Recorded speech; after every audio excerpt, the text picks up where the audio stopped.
In this vid, I'm going to be reviewing a deck by Varietymaster123. At first I thought this was a typical Magnezone deck, but he's got a Yanmega line as well as a few other interesting twists in his deck. So let's take a closer look with the help from Poseidon.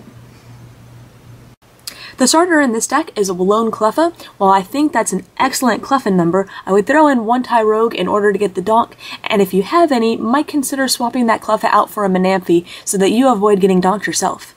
Your first attacker is going to be Yanmega since it can attack for no energy. You run a solid 2-2 line of Yanmega, and I would probably throw some rescue energy in this deck so that you can maybe reuse it later on without having to use a flower shop. You run a 2-2-1 Magnezone line, which I think would be more consistent if it was a 2-1-2 line or a 2-2-2 line. Magnezone is your draw power, allowing you to draw until you have 6 cards in your hand, as well as a secondary attacker that can loss burn for 50 times the number of energy it decides to throw into the loss zone. To attach as many energy cards per turn, you run a 2-2-2 line of the ability Emboar. I think you might be safe decreasing that to a 2-1-2 line, but again, that's just a suggestion. A 2-2-2 line is a safer play just in case your Pig Knight is prized. You run a couple of other interesting techs, including a 2-1 Cinccino and a single Shaman. Cinccino can be a pretty hard hitter. With a full bench, it can do 100, and the single Shaman allows you to move around the energy on your side of the field any way you like when you play it from your hand to the bench. This can be great to make sure that Cinccino and Yanmega have energy if needed. I would recommend increasing your line of Cinccino to a solid 2-2 to make it a little more consistent, and so you can always have 2 set up on the bench if needed. You might also want to consider increasing your line of Shaman to 2 in case one is prized. However, a safer play would be taking out the Shaman altogether and adding double colorless energy to your energy line. You could always throw in other techs that can utilize DCE, like Buffalaunt or Zorark, to make sure that it's utilized. At the moment you have 20 energy in the deck, which I think is way too much. I would recommend adding 2 double colorless energy, reducing your grass to 3, reducing your lightning to 3, and then adding in just enough fire to maybe bring this number up to 15 or so.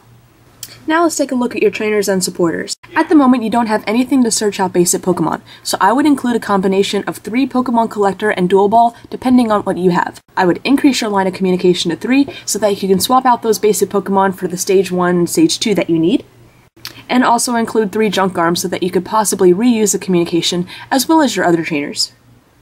Since Yanmega relies on identical hand sizes to attack without energy, I would increase your line of Copycat and Judges to 4 each.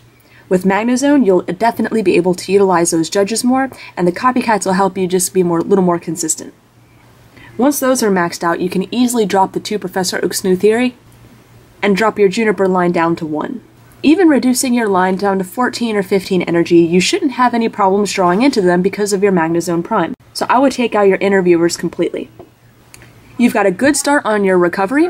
I would include 1 Flower Shop though in addition to your 2 Retrieval. I would also include 1 Twins, just in case you need to come back from behind. If you decide to drop the Shaman, I would drop the 2 Seeker as well. In this format, most things are going to be knocking you out in 1 hit, and the chances of you being able to Seeker up something heavy and be able to replay it very fast are very slim. I would include 1 switch in case your Cleffa is sleeping, or in case your Magnezone or ability Emboar, something very heavy and possibly without any energy on it, is reversaled or captured up. And again, making sure that you have at least 3 Junk Arm in this deck to be able to reutilize them is very important. Since you have 2 Stage 2 lines in this deck, I would definitely recommend throwing in at least 2 Rare Candy. I like the Sage in this deck, but I'm not sure how much more room you have. So I would recommend taking out the 2 Elms, since you can always use a combination of Collector and Pokemon Communication to search out Stage 1 or Stage 2s, and see if you can increase your line of Sage to 2 or 3. That should help you get out your Stage 2s relatively early in the game. Overall, I think this is a pretty good deck. It kind of combines the benefits of Yanmega Magnezone with Emboar Magnezone, and I do like the Cinccino line in it as well, but I don't think Shaman is a necessity. So if you like your deck reviewed, just PM me the list and whether you'd like to be considered for a video review, which can take around 3 weeks, or if you'd like to get immediate feedback within 2 to 3 days via a blog review. Either way, if you submit your deck, you will be getting a blog review eventually. Thank you for watching!